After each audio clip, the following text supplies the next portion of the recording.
تكذبان خلق الإنسان من صلصال كالفخار وخلق الجان من مارج من نار.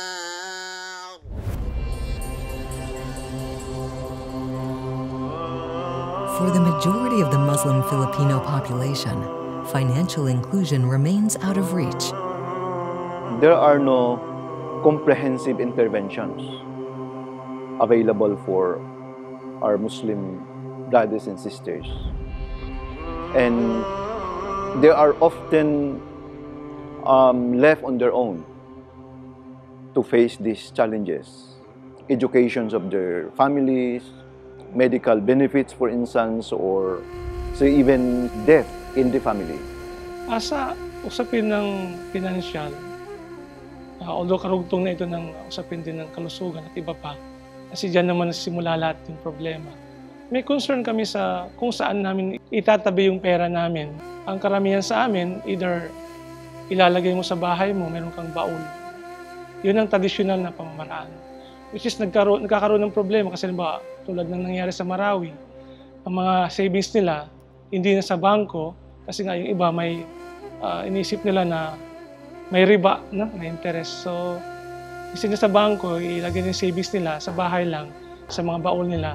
Nung nagkasis, nawala yun kasama doon sa mga kinuha ng mga pumasok sa mga bahay nila, niransak ang bahay nila, kasama yung mga savings nila. At kung sa bangko ka naman, yun ay umiikot sa interest din. So wala kaming choice. Kaya doon kami humugot sa konsepto ng darura, concept of necessity na kung wala ka na talagang choice, okay na rin, okay na lang. Kumbaga. Traditional insurance options leave many Muslim Filipinos uninsured. 2 or 3 years ago when my mother passed away, I was practically left alone to handle the challenge of attending to the medical needs of my mother, including the problem that came later on. If there will be a takaful, a kind of a community-based fund that is available, then at least we could lighten up the burden on one person. Importante ang pag-iipon para sa financial protection sa komunidad. May makukuha natin para ipanggasto sa kung ano man ang mga sakuna na darating sa atin. Siyempre kung may saving kami at inisip din namin yung future, bawa na wala kami, ano pag-iiwan namin sa pamilya namin. At kung yun ba ay isang ayon din sa pananampalataya namin. One of the reasons why Muslims are quite hesitant in availing conventional financial interventions, if you may, because these are perceived to be not connected to the requirements of their faith. Lahat ng mga bagay na aming ginagawa, yung aming mga dumadating na mga sitwasyon sa amin, unang-una, isinasangguni namin or ikinikonsulta namin sa tinatawag na Quran at Sunnah. Dahil yan po yung batayan namin. Kaya lahat ng mga bagay na may kinalaman sa iba't ibang aspeto ng buhay, katulad nitong sinasabi natin na pag-iipon, as long as ito ay naayon sa aming reliyong Islam, ay wala po kaming problema doon. Kasi kapag nandyan na yan, yung mga gawain natin, kung ano yung mga role lang natin, nagagawa natin, na wala na pong maging abala sa ating isipan. Everyone deserves a secure future, regardless of background. At PruLife UK, the goal has always been to provide financial protection inclusive for all, regardless of faith or creed. PruLife UK, we always say that our customers are compass. We always listen to our customers. We realize that there is a gap in the Philippine insurance industry in terms of products. There is, as of now, very limited Muslim-specific financial products. Mahalaga at makabuluhan ang development na ito for the reason that we get to fulfill our promise of inclusion. PruLife UK believes in giving everybody a chance, making all financial products available to all communities. And that is why we are undertaking the TACFUL operations. Yan yung susi ng magandang hinaharap para sa ating susunod na henerasyon. Mahalaga po na secured po yung pangarap ko po para po matupad ko po yung mga gusto ko pong maging paglaki ko po. Mag-aral ako, magpa-iPhone, gusto ko maging police. Matapos ko lang mag-aral, mag-iipon ako. Ma, Pa, gusto ko pong maging nurse po.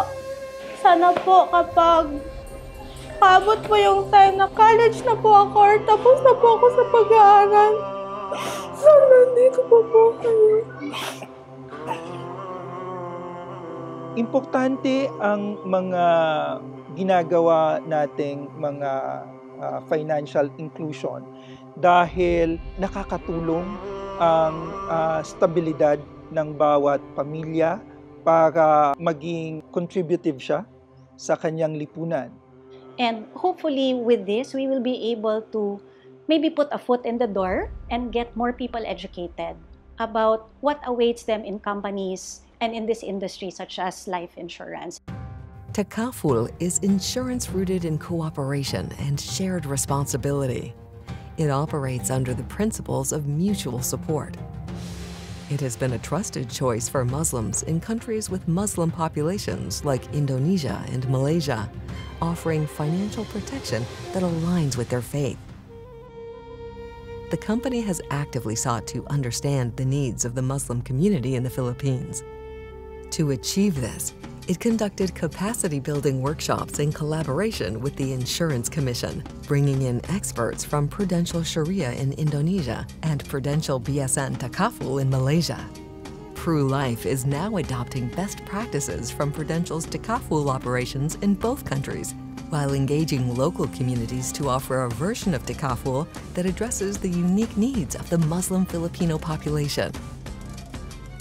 In May 2024, the Insurance Commission published the guidelines and directives for implementing Takaful, moving the Philippines closer to making Sharia insurance offering a reality. Sanjay talked about Takaful insurance. We made an agreement with the Bangsamoro to provide education on how we can cover our Muslim brothers. I am happy that Pru Life UK is the pioneer insurance company who's willing to take the risk with us on how we're supposed to come out with these programs. Just a month later, the Insurance Commission and Pru Life UK met with regulators, industry associations, and Sharia experts and studied the successful Takaful models that already transformed lives in Indonesia. The vision for Takaful in the Philippines was becoming increasingly clear. By July 2024, we reached a significant milestone: the formation of the Sharia Committee for Pru Life UK's Takaful window in the Philippines. The committee is made up of 2 scholars knowledgeable in Sharia rules and principles, along with 1 expert in financial services. The structure ensures that every step we take aligns with the principles of Islamic finance. In the early years, we could only dream how we wish that there will be Takaful, Islamic insurance. So when I learned that Pru Life is actually planning to open a window on Takaful and that in fact they are connecting with us, I'm very much happy because this is a dream that is about to be realized. Matagal na namin itong hinihintay itong batas na ito. Ganun siya kahalaga sa amin. Paulit-ulit na hinihiling sa gobyerno na magkaroon. Kasi nga, yung ibang mga karatig bansa na Muslim countries, involved na rito ilang taon nang nakalipas. So parang tayo, bago pa lang tayo susuong. Kumbaga, inaabangan talaga namin ito. We're closer to realizing our vision of financial inclusion for the Muslim community. Pru Life UK has made significant progress by applying for authorization for its Takaful window. Employee and agent volunteers engaged with over 450 Muslim students and teachers during the pilot Adopt a Madrasa program in Davao City. Magtutudlo gikan sa tulo ka community madrasa ang nakabenepisyo sa Adopt a Madrasa program sa Bangkal, Davao City. Agents have also been trained in Sharia law to better understand the principles of Takaful. Soon, we will launch an affordable Takaful product that will be accessible to both Muslims and non-Muslims. Our journey doesn't end there. Communities will continue to benefit from a Sharia-compliant financial literacy program. Magandang simula ito because we are basically touching the lives, their culture, at tinitignan natin kung paano tayo magiging instrumento sa kanilang buhay. For me, it is so meaningful because for the first time, we broke the barrier kasi marami tayong mga kapatid na Muslim that really wanted to protect themselves also. All along in this 175 years of journey, we have always stayed relevant to the community we serve. But in the grand scheme of things, we never lost sight of what is fundamental to our business, which is the connection we build with the people we serve.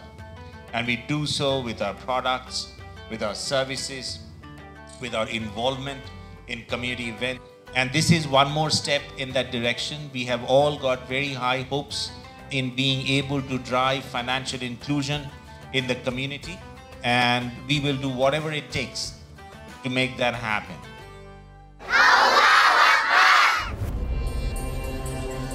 This milestone is more than bringing Takaful to the Philippines.